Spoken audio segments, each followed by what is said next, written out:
Hello my dear friends. ഇന്നലത്തെ ദിവസം നിങ്ങൾ സ്നേഹിക്കുന്ന വ്യക്തിക്ക് നിങ്ങളെക്കുറിച്ചിട്ടുള്ള എന്തൊക്കെ ഓർമ്മകളാണ് അവരുടെ മനസ്സിലേക്ക് കടന്നു വന്നിരിക്കുന്നത്, അവരെന്തൊക്കെയാണ് നിങ്ങളെക്കുറിച്ച് ചിന്തിച്ചിരിക്കുന്നത് എന്ന് നമുക്ക് നോക്കാം. നമുക്കിവിടെ വന്നിരിക്കുന്നത് fighting, awareness, compromise and celebration എന്നുള്ള 3 കാർഡ്സ് ആണ് കിട്ടിയിരിക്കുന്നത്. അപ്പോൾ നമുക്കിവിടെ നോക്കുമ്പോൾ കാണാനായിട്ട് സാധിക്കുന്നത് നിങ്ങളും നിങ്ങളുടെ വ്യക്തിയുമായിട്ട് ഈ ഒരു സമയത്ത് വളരെയധികം ഫൈറ്റിങ്ങിൽ നിൽക്കുന്നതായിട്ടാണ്. എന്ന് വെച്ചാൽ നിങ്ങൾക്കിടയിൽ എന്തൊക്കെയോ വഴക്കുകൾ, പ്രശ്നങ്ങൾ നടന്നുകൊണ്ടിരിക്കുന്ന ഒരു സമയമായിട്ടാണ് കാണുന്നത്. അങ്ങനെ വഴക്ക്, പ്രശ്നങ്ങൾ ഉണ്ടായിട്ട് നിൽക്കുന്ന സമയമാണെങ്കിൽ നിങ്ങൾ ചിലപ്പോൾ ഒരു നോ കോണ്ടാക്റ്റിലായിരിക്കും ഇരിക്കുന്നത്. അപ്പൊ ഈ ഒരു സമയത്ത് അവരെന്തായാലും നിങ്ങളെക്കുറിച്ച് ചിന്തിക്കുന്നുണ്ട്. അവരുടെ ഒരു അവബോധം നന്നായിട്ട് പ്രവർത്തിക്കുന്നു. അവരുടെ മനസ്സ് നന്നായിട്ട് പ്രവർത്തിക്കുന്നു. ചിന്തകൾ ഉണരുന്നതായിട്ട് കാണുന്നുണ്ട്. അവർ ആഗ്രഹിക്കുന്നത് നിങ്ങളുമായിട്ടുള്ള കാര്യത്തിൽ ഒരു കോംപ്രമൈസ് കൊണ്ടുവരണം.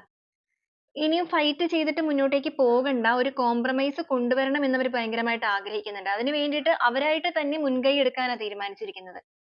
എത്രയും വേഗം നിങ്ങളുമായിട്ടുള്ള ഈ ഒരു വഴക്ക്, പ്രശ്നങ്ങളെല്ലാം അവസാനിപ്പിച്ചതിന് ശേഷം celebration ആണ് കാണിക്കുന്നത്. നിങ്ങളുമായിട്ടുള്ള ഒരു റിലേഷൻഷിപ്പിന്റെ കാര്യത്തിൽ ഒരു സന്തോഷകരമായ ഒരു celebration മോഡിലേക്ക് ഇതിനെ എത്തിക്കണം. സന്തോഷകരമായിട്ട് തന്നെ മുന്നോട്ടേക്ക് പോകണം. ആ ഒരു രീതിയിലാണ് അവരുടെ ഒരു ഉപബോധ മനസ്സ് ഇപ്പോൾ പ്രവർത്തിച്ചുകൊണ്ടിരിക്കുന്നത്. കാരണം ഈ ഒരു ഫൈറ്റിംഗ് എനർജിയിലൂടെ മുന്നോട്ടേക്ക് പോകുമ്പോൾ അവർക്കൊരു സന്തോഷം ലഭിക്കുന്നില്ല അവരുടെ ലൈഫിൽ. അവരാകെ സാഡ് ആണ്. നിങ്ങളുടെ നേരെ അത് കാണിക്കുന്നില്ലായിരിക്കാം മേ ബി, പക്ഷേ അവർ ഒരുപാട് ഡെസ്പ് ആയിട്ടാണ് കാണുന്നത്. അപ്പൊ അതുകൊണ്ട് തന്നെയാണ് ആ ഒരു പേഴ്സൺ ആയിട്ട് തന്നെ മുൻകൈ എടുത്തിട്ട് ഈ ഒരു റിലേഷൻഷിപ്പിന്റെ കാര്യത്തിൽ, നിങ്ങളുമായിട്ടുള്ള ഒരു ഫൈറ്റിംഗിന്റെ കാര്യത്തിൽ, അത് എന്ത് തന്നെ പ്രശ്നങ്ങളാണ് എങ്കിൽ പോലും അതിനെ ഒന്ന് കോംപ്രമൈസ് ചെയ്യണമെന്ന് അവർ ആഗ്രഹിക്കാനുള്ള കാരണം. അവരുടെ ഒരു സന്തോഷം, അതുപോലെ തന്നെ നിങ്ങളുടെ റിലേഷൻഷിപ്പിന്റെ കാര്യത്തിൽ ഒരു ഗ്രോത്ത്, ഇതെല്ലാം വേണമെന്നാണ് ആ ഒരു പേഴ്സൺ ഏറ്റവും കൂടുതൽ ആഗ്രഹിക്കുന്നത്.